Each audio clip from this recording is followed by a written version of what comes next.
बिस्मिल्लाहिर्रहमानिर्रहीम। अस्सलामु अलैकुम वरहमतुल्लाहि वबरकातुह। मुश्किल से मुश्किल काम अब होगा आसान। अगर आपने हज़ारों वजीफ़े कर लिए हैं तो ये वजीफ़ा एक दफ़ा कर कर देख लीजिए। अल्लाह परेशानियों से निजात देकर राहत की तरफ लेकर के आ जाएंगे। मारुफुल कुरान दिन नंबर 6 और सफ़ा नंबर 76 के अंदर एक बहुत प्यारी दुआ लिखी हुई है। अगर हम उस दुआ को पढ़ते हैं तो इंशाअल्लाहुल अज़ीज़ हमें जो ज़िंदगी में मुश्किलात का सामना करना पड़ रहा है, टेंशनों का सामना करना पड़ रहा है, यकीन माने अल्लाह रब्बुल इज़्ज़त उन परेशानियों को, उन टेंशनों को, उन चीज़ों को इंसान के ऊपर से ख़त्म कर देंगे।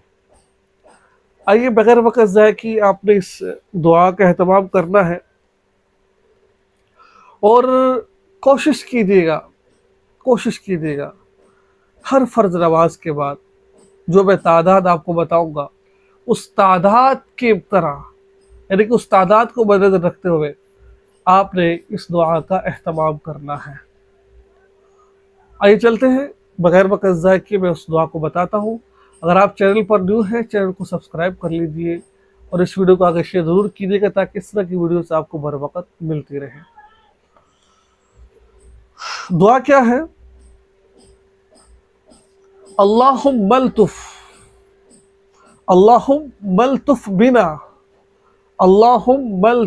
बिना फ़ी तयसीरी कुल्ली असीरिन अलैका यसीर। फिर सुन लीजिए, अल्लाहुम्मा अल्तुफ़ बिना फ़ी तयसीरी कुल्ली असीरिन अलैका यसीर। इस दुआ को हर फ़र्ज़ नमाज के बाद कम से कम 21 मरतबा पढ़ें या दिन में किसी भी वक़्त एक तस्बीह पढ़ लें। जब किसी मुश्किल में हो, परेशानी में हो, इस दुआ को पढ़ लीजिए। अल्लाहुम्मा अल्तुफ़ बिना फ़ी तयसीरी कुल्ली असीरिन अलैका यसीर। इंशाअल्लाहुल अज़ीज़ ये दुआ आपकी परेशानियों को, आपकी टेंशनों को ख़त्म कर देगी। और एक बात बताता चलूँ मैं, हदीस शरीफ के अंदर, हदीस पाक में इस दुआ की बड़ी तलकीन फरमाई गई कि इस दुआ को पढ़िए आप। तर्जमा क्या है वो तर्जमा भी आपको सुना देता हूँ ताकि आपको तर्जमा ज़हन में हो।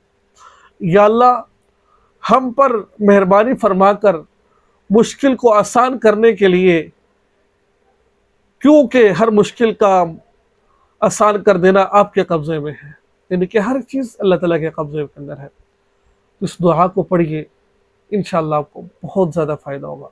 दुआ में याद रखिएगा। अस्सलाम।